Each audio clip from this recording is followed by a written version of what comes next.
Hello,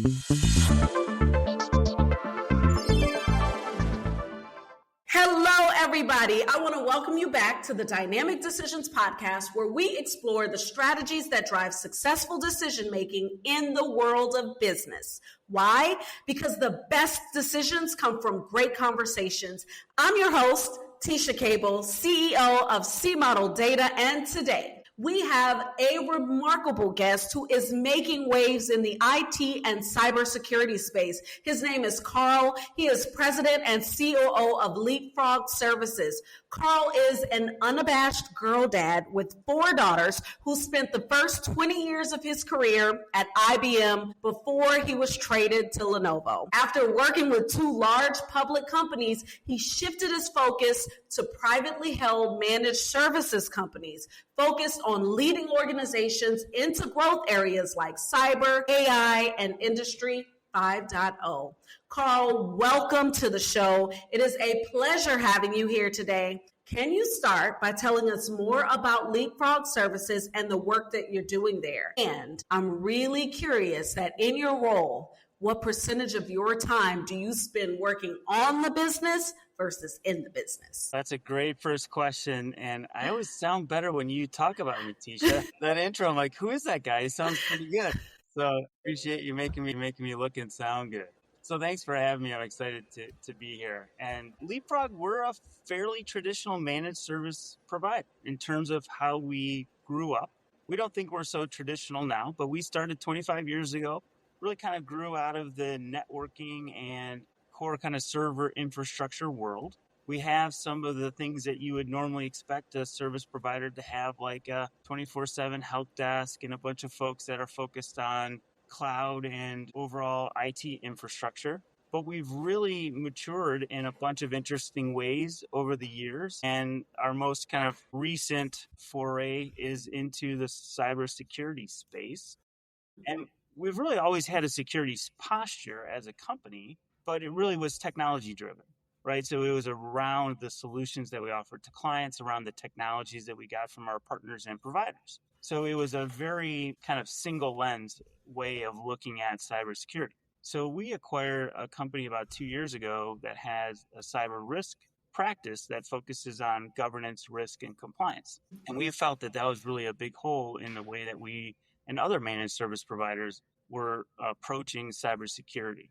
Right? There are a lot of different threat vectors out there. And if you're not protecting your processes, if you're not working on the people, if you aren't working on some of it's about physical facilities, all of those things need to be addressed, third-party suppliers, et cetera, when it comes to cybersecurity. So there isn't a piece of software, there isn't a single tool that's going to insulate you from those threats. And so if all you're doing is layering on technology, you're still leaving a lot of gaps and a lot of open threat vectors. So that really has helped us mature our own approach and what we offer, to our clients. So it's been really exciting to fully integrate that into our company and into the rest of our services offerings. So that's been keeping us busy the last couple of years. So it's been fun. So let's stay talking a little bit about the threat landscape that exists today. So we know that breaches make headlines daily. Yeah. What's the one critical element that businesses are constantly overlooking in their IT operations? And I know that you'll be able to give me something good because you've moved from these really big companies like IBM into the managed services space. So you've seen both worlds. What kinds of things make a critical difference? Yeah, I think it's easy when you see the headline breaches to say, okay, well, they went after, and I'm sorry if they weren't breached, but I'll just pick someone. Like, I think Target had an issue a couple of years ago. So don't come after me, Target, if you really didn't. The large companies get the big headlines. You're like, okay, well, that makes sense. They're a big target. They, multi-billion-dollar business, et cetera. And so a lot of, companies and organizations, whether they're nonprofits, they can rationalize that no one's going to come after us. We don't have a lot of assets. We don't think we have a lot of money. Why are they going to, pick on us, right? So you can rationalize that, hey, we're not on the radar, for anyone to come after. So we don't have to really worry about what we do. And I'd argue actually the opposite is probably more true because, number one, they're not targeting you specifically, they're targeting everyone. So just the fact that you exist makes you a target. And in many ways, if you're perceived as a less sophisticated business or industry, you're a bigger target. So if you're a nonprofit and if the threat actors perceive nonprofits as not paying attention and not doing the things they need to do to protect themselves, then they're going to put extra attention on that weakness and pursue that, vulnerability. So in many ways, your industry can make you more at risk. So in many ways, it's counterintuitive, for some leaders when they think of themselves. And by the way, it's not always about money. You don't have to have $100 million in the bank to be, valuable, right? You have reputational risk, you have property, you have all sorts of other assets that can all be leveraged against you, for ransom or other, purposes. And so even just data itself, is a valuable commodity, and everyone has data. So you have to think of what they're looking for and why they're targeting you differently. It's not about taking $1 million out of the bank account. That can be one way, but that's not the only way. It could be the name of your company. Somebody could be like, I want that name, so I'm going to hold it ransom. I'm taking everything you got. Yeah, absolutely. That's a big part of it. And then what we're trying to tell clients, and I think it feeds into the earlier narrative around the different threat vectors and the fact that technology can't solve it. I think one of the biggest things that we find clients not doing is being prepared to react to something. So even if you are taking all the precautions necessary and investing a lot of money and doing all the right things, you are not invulnerable to issues and to attacks. And so in many ways, you sadly have to operate as if you're going to have an incident and be attacked. And so then the question becomes, well, are you prepared? What do you do about it when it happens? You'll hear incident response plans are the technology vernacular for all of that. But the reality is, you have to be prepared as if, and it's all about your response. So we don't want to scare everyone that is inevitable, but if you prepare as if, you'll be in a much, better position. So it's all about really doing your best to insulate yourself, but being able to react quickly and be flexible in your response if and when you do have something happen. Yeah, so it looks like we got two layers of decision making in here, right? So first is making sure that you're protecting yourself. You've got your asset risk. I don't know if that's a term that you already have, but it's new now. We just claimed it. It's called asset risk. New area. Yeah. So if you guys can go out and manage services, sell a bunch of that, make sure you come back to C-Model and say, Tisha named it. Okay. And then you have prepare to react as if. Right? So that being the other part of the process, that's really good. I think that our audience will understand that and be able to take that as a little nugget here. So one of the things, and I think I got this right, you can tell me if I got it wrong, Leapfrog has a methodology: assess, deploy, manage, and enhance. Is that accurate? We do. Yeah. That's our core methodology when we onboard new clients. Yes. Yes, absolutely.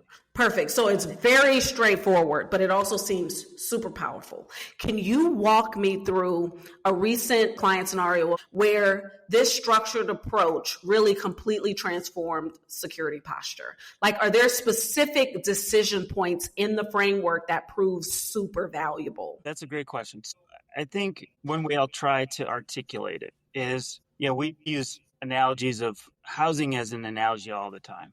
Right. And so when we go in to assess an environment, it's almost like a home inspection. And what's the most important thing, but the least visible? It's the foundation. Right. And everything else built on top of it is gonna only operate as well as that foundation is laid. And so technology is really not that different. So it's a useful analogy, for us. So what does that mean? So when we go in and look at an environment, and this is related to security, but really just the total operations of an organization and the technology that supports the fundamentals of the business. And so we'll go in and we'll do our best to assess what that foundation is. And then is the foundation fit for what the business needs to accomplish? And so that there's a process, by which we evaluate that from a technology perspective. And then we look at that and say, okay, well, often there are gaps. No one's home is perfect, right? So whether you built the house a year ago or 10 years ago or 50 years ago, there's going to be something that is less than perfect. It might be cosmetic, it might not be a deal breaker, or it could be a massive, problem, right? So there's all sorts of different degrees, of remediation, which is kind of the second phase of the work that we do that that has to be done. So we'll come back and say, okay, based on what we've observed, here are the recommended remediations to put you in the best position to move forward. And again, that applies to a security posture. That could apply to the underlying, softwares and applications, or the infrastructure or the cloud that is supporting and making everything work and run. And then some of that needs to be addressed immediately. And some of it is we need to get to it together over time. So it's part of a journey. And that's the third phase, where we'll put it into a roadmap where we say, okay, we're going to come in. These are the things that in order for us to do our job and support you the right way, we need to remediate these more or less immediately. And then there's some other things that we observe that will enhance the way you operate.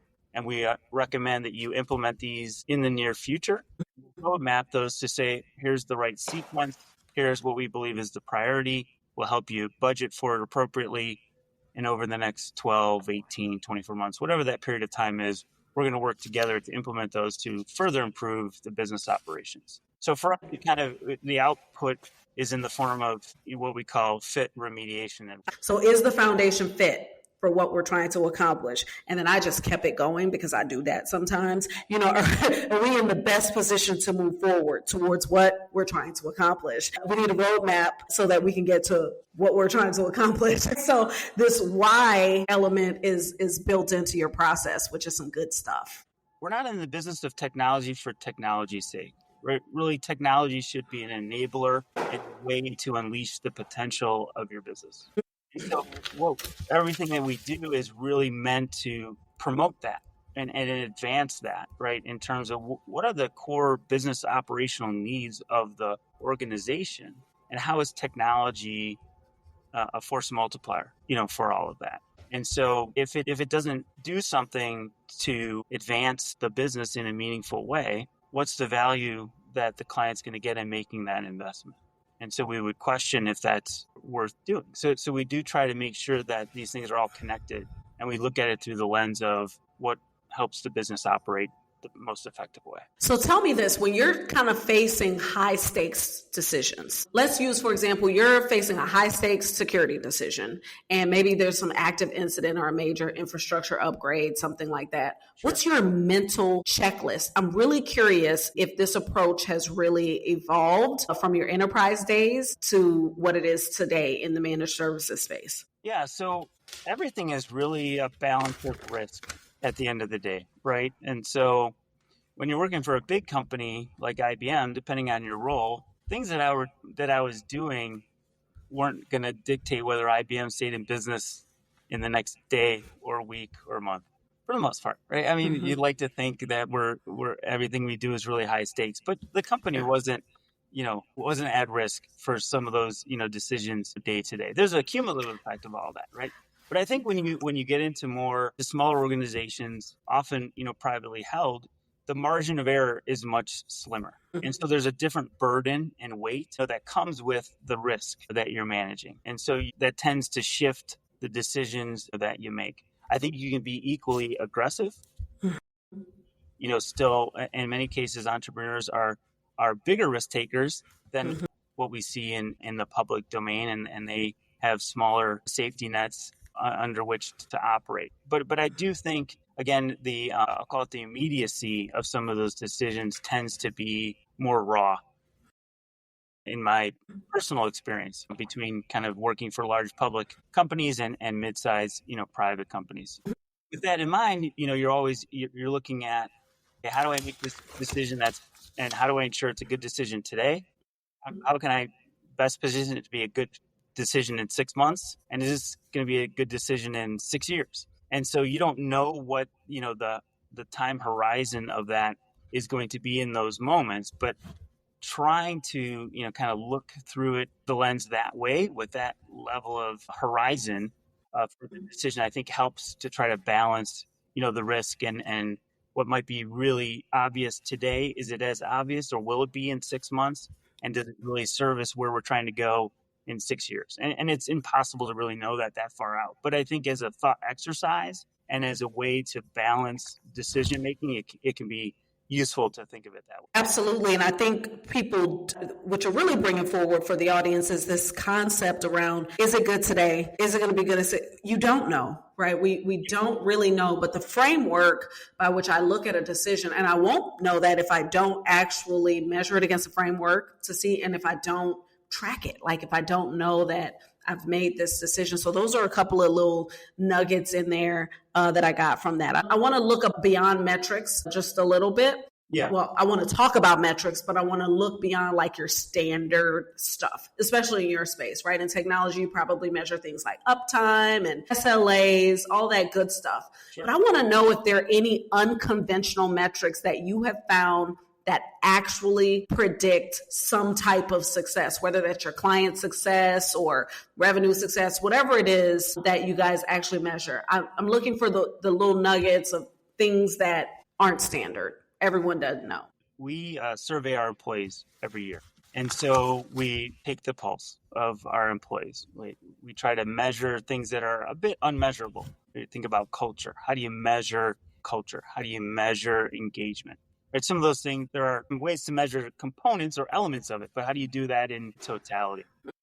And so this is top of mind for me because we're just going through kind of finishing up the survey phase, and we're going through the readouts and looking at the results. And if I think of it as a leading indicator, and if I think about how it translating into what we do day to day, when we look at our engagement from our employees, in terms of how engaged are they with our company? Are they people that are quietly quitting? Are they people that are cheerleaders and for the organization? Or are they just kind of punching the clock, right?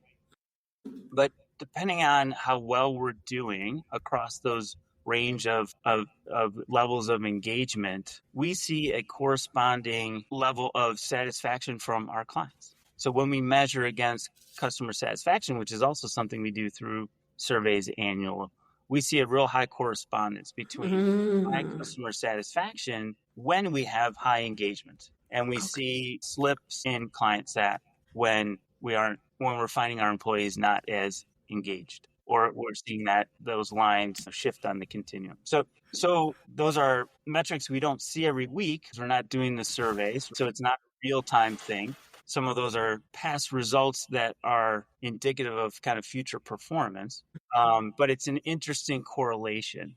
It's something that we can't measure in real time or often, but it's something that is a little different than what you might see as a normal, KPI in terms of, how you're running a business. I think that as we get closer to the true future of work, right, where we've got AI doing a lot of repeatable, mundane tasks, we're going to see more and more models, I think, like that, right, where I've got to really measure what my people are doing, thinking, saying, how they're acting, and then what does that look like from a customer list, even in companies that aren't necessarily providing the same type of service you are. I don't think it has to be just a service-based business in order to make that correlation. Sure. And there are ways to get more real-time results there, right? So surveys are just one tool to use to measure these sorts of things. So we're looking at other ways to make this more kind of livable on a day-to-day, week-to-week, basis, and get feedback that's more real-time. But I was just using surveys as one of the tools that we use, and it's an interesting result that it reinforces for us. So with AI and, in your case, cybersecurity really changing weekly, like these things are moving so fast. How do you keep your team's skills really sharp and still deliver really good quality, consistent service to your clients? Are there any specific development approaches that you all are taking that are really supporting how you move into these growth areas? And the reason why this is important from a decision-making lens is these are the things that you're deciding every day.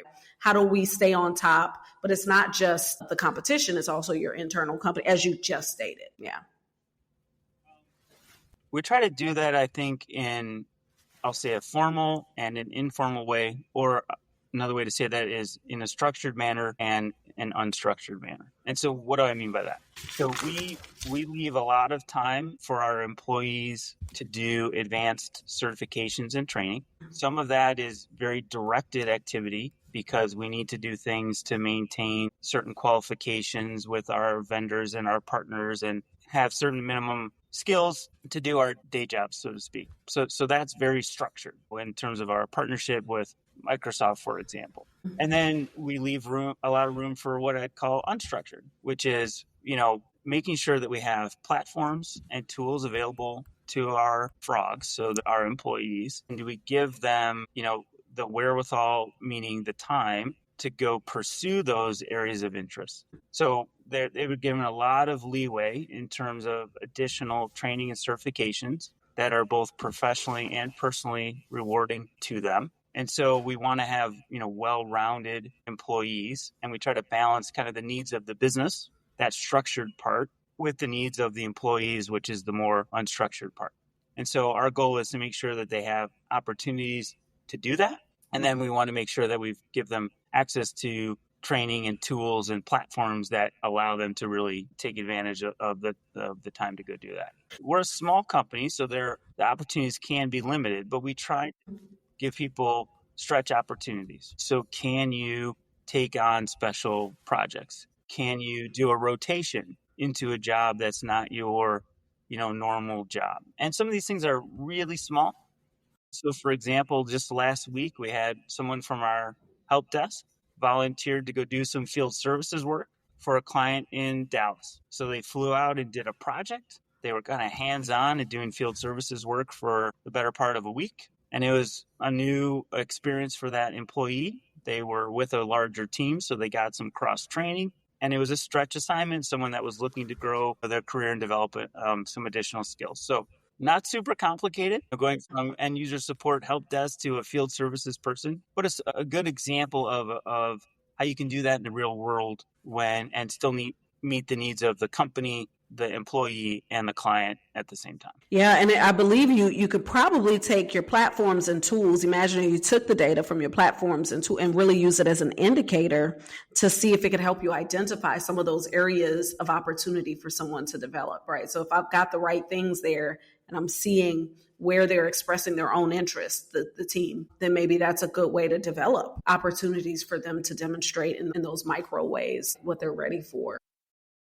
I'll share another example of how that's important to our culture. So every month we celebrate new certifications. So those employees get recognized in our monthly meeting. And then we also have structured bonus programs for achieving certain levels of certifications. So we tie money to it. So it's there if you want it. If you are motivated by that stuff, that's your prerogative. But if you are willing to invest in your own career, and those certifications align with the needs of the business, then we'll reward you for doing the extra work and taking on those responsibilities and enhancing your skill set. So we put some significant money behind that as well. Do you ever think about cascading decisions down to your team? Like think about what, as they grow in their skill set, do they also grow in their decision-making capacity? And then how are they given the ability to demonstrate that? Great question. I think it can be a challenge to create an environment that encourages calculated risk-taking and doesn't overly penalize failure. And I'm not pretending that we're perfect at it. We certainly have had some success and we've had some failure when we try to create that environment. It needs a lot of nurturing. It's something that needs to be fed constantly, if I could say it that way. I'll give you an example. During COVID, that was very disruptive, right, to lots of businesses, to culture, also, to turnover, in terms of employees. So during that period of time, how do you carry forward that environment as you're introducing new employees, as you're introducing new styles of work, hybrid and work from home, right? And so parts of that can be really clunky. So we do the best we can to make sure that people feel empowered, and not just feel empowered, but are empowered by their roles to make decisions in the best interest of their clients and in the best interest of the company. And those things are relative. I have a little bit more decision-making opportunities than other people, in the company. So some of that goes with your job function and your role. But our goal is really that we want people to feel empowered, to be empowered, not just feel empowered, to make those decisions. And we try to make sure that we learn when there are mistakes and that we don't repeat them but we try to make sure that we're doing that in a way that's not punitive, because we don't want to stunt people's willingness to lean in and make decisions and take risks. So it can be really hard when there is a failure to kind of boost and raise the level back where the person feels comfortable taking the risk again, right? And so we'd like to think that's a big part of our culture. But again, it's something that you're constantly massaging, and you're constantly working on that to say, okay, are we in a good place? And do these people feel that they can take calculated risks and feel that they're in a safe space to do that? Yeah, so you let them take a risk so that you mitigate a risk. I got it. This is good stuff. Yeah, I mean, otherwise, why would you, otherwise you have a different problem. You will have a different problem. Hired the right people, yep. Or you're not, or you don't have the right skills, or you have the wrong culture, or you have the wrong leadership. I mean, you could have a million other things that it's telling you you're doing wrong if you don't have that, right? So again, we're not perfect, but I think if you have a chronic problem there, to me, it's indicative of something else in the business that might need to be looked at, that might be broken or not operating in the right way. That's good. A message of empowerment and learning. So I want to move to one of my favorite little exercises where we really just decipher your decision-making persona. And to do that, I am going to make some statements and give you a description of a persona, and then I want you to calculate what percentage you resonate with that. So you get 4. There are 4 of them, and you only get 100% total. Right? So you can go 0 to 100% on any one of them, but just know you only get 4 and only 100. Okay. Here's the first. 100 too, right? And they add up to 100. That's correct. You're gonna press my math skills here. Right. Here we go. The first persona is called a feeler persona. This leader asks questions like this. Is this solution right for our clients, not just technically, but holistically? They might choose a slightly less automated solution if it preserves the client relationship and aligns with company values. When evaluating tools, they consider not just features, but how implementations will impact client operations and trust. So thinking about your decision making, especially if you were evaluating a technology or an offering. Yeah. What percentage of you would you assign to the feeler dimension? Not knowing the other 3 off the top of my head, I'd probably say 30%, more than a quarter. And I think to me, again, I think we often make the mistake of trying to find the perfect thing, and which often doesn't exist. And if it does exist, something else will be more perfect in 6 months. So you can really overdo it, in terms of that analysis, number one. And you get into the point where you don't even do anything, which is worse than making sometimes a wrong decision or a suboptimal decision. So I hate not doing anything more than some of the other outcomes. And then I really do kind of subscribe to the notion of, is it good? Is it good enough? Meaning, if we're convinced that this is a top 3 way to do it, I don't need to spend a lot of time deciding between second place and third place, or first place and second place. You're kind of missing the point. If we're in the top 3, then we're good to go, and we're gonna look at all the other extraneous things around it to say which one works the best. It might be a culture fit, it might be price, it might be some sort of feature. There might be a technical component of it that we can't live without, but it could be a speed thing. There's lots of other things that become way more important than second place versus third place, or first place versus second place. So with that in mind, I'd give it a 30%. Got it. You are 30% feeler as of right now. Here's the next one. It's the planner persona. This leader constantly scans the horizon, asking what's coming that our clients aren't prepared for yet. They create detailed implementation roadmaps with clear contingencies and are particularly strong at forecasting resource needs across competing priorities. They might be the first to spot emerging threats like a new ransomware variant or AI-based attacks. How much of your approach reflects the planner persona? It's probably going to make me feel bad about myself to say 15%. Don't. No. I think it's one of those areas where I'm going to indict myself. I feel like I'm better than I really am. So I think if I'm really being kind of candid about that, it's probably only 15%. I think aspirationally, I'd give myself, a higher number. But in terms of actual execution and how I use my time is how I vote what's important. And that tells me that I don't do a ton of that type of planning. We do a lot of high level. We try to make sure we've got a framework and we know where we're going, and then we're going to pivot. The cool thing about the technology industry is it's hard to stay in a lane, because the lane is, if you're not changing lanes, the lane is going to change for you. It's going to change for you. So you really have to be, flexible and adaptable. So from that perspective, like, some of that super long range planning isn't always really useful, because you can't, stay on, those trajectories long enough to really execute. So maybe I'm rationalizing my you are, but that's okay, Or yeah. That's okay. I mean, that's like that, yeah. So there's no right or wrong. It's just who you are. It's okay. So let's go to the next one. Yeah, go ahead. Let's hit the next one, the counter persona. So this is the leader who turns incidents into improvements, systematically analyzes what went wrong in an event or maybe a service disruption, for example, asks what fundamental processes would need to change to prevent this from happening again. Yeah. They excel at transforming issues into enhanced procedures or creating systemic feedback loops rather than quick fixes. What percentage of your leadership style embodies the counter? Yeah, I would give that probably 25%, and I'm going to explain it two ways.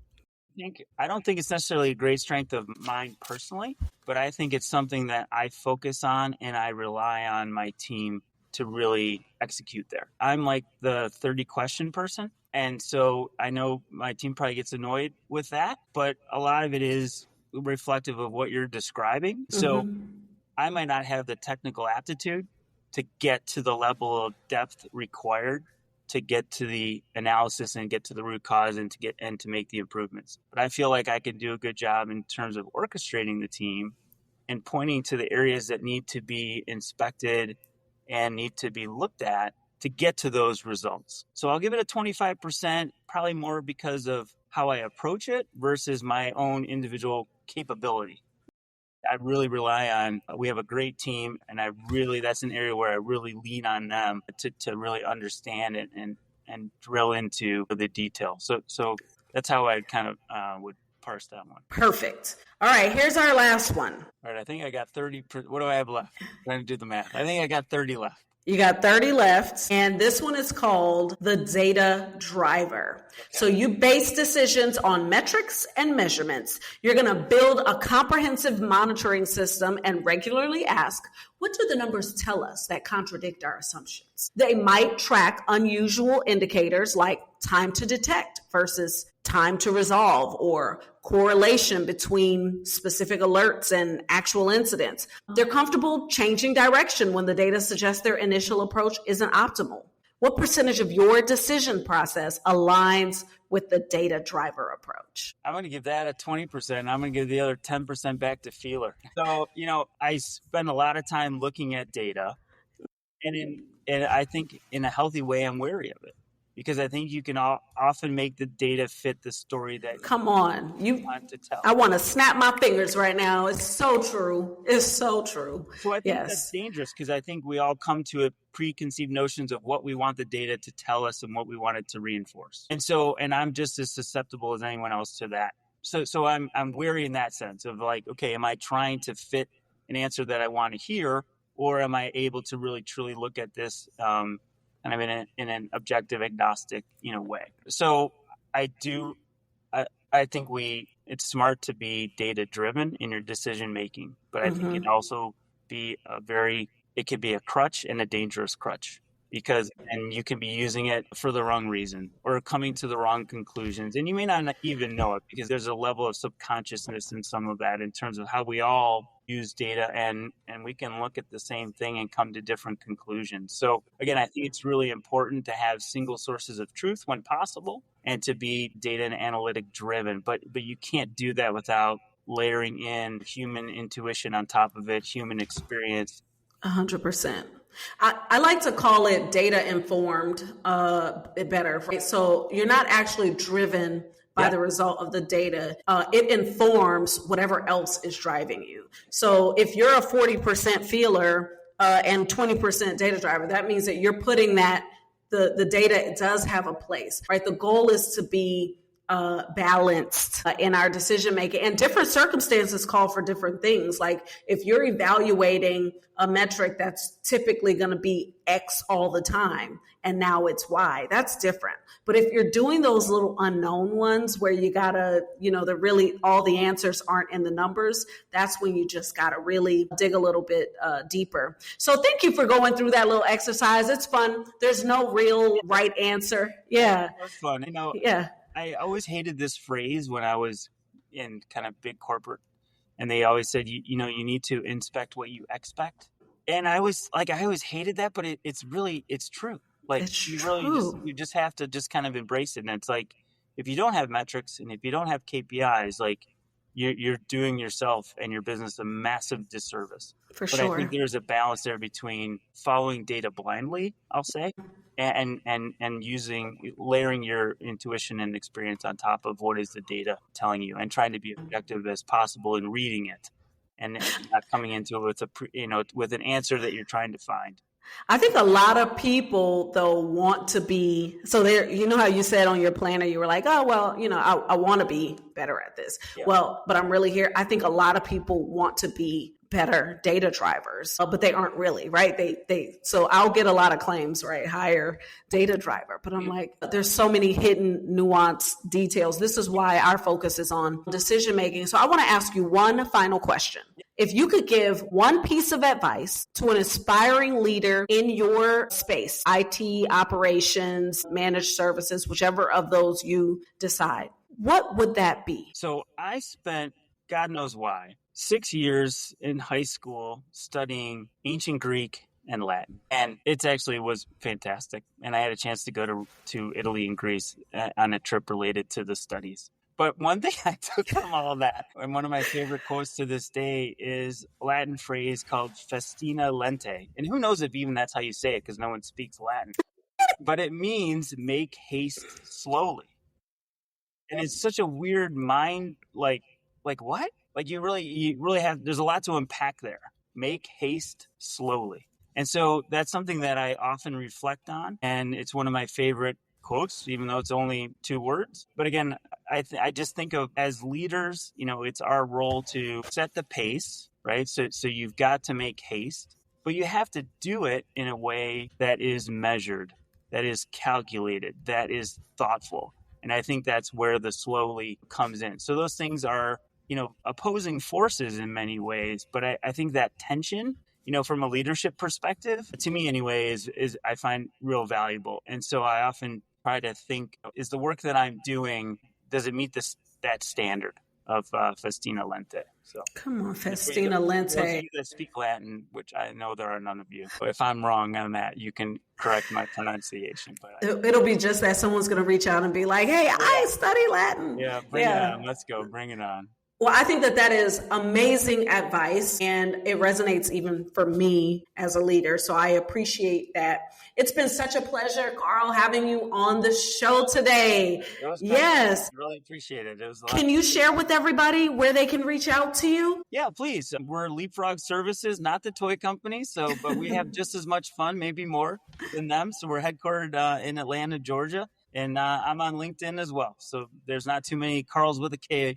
So look for me there. Fantastic. And to our listeners, thank you so much for tuning in. Remember, the best decisions come from great conversations. If you enjoyed this episode, I'd love for you to subscribe, rate, share it with your network. Let's keep the conversation going on social media using Dynamic Decisions Podcast. And until next time, keep questioning, keep growing, and keep leading with purpose.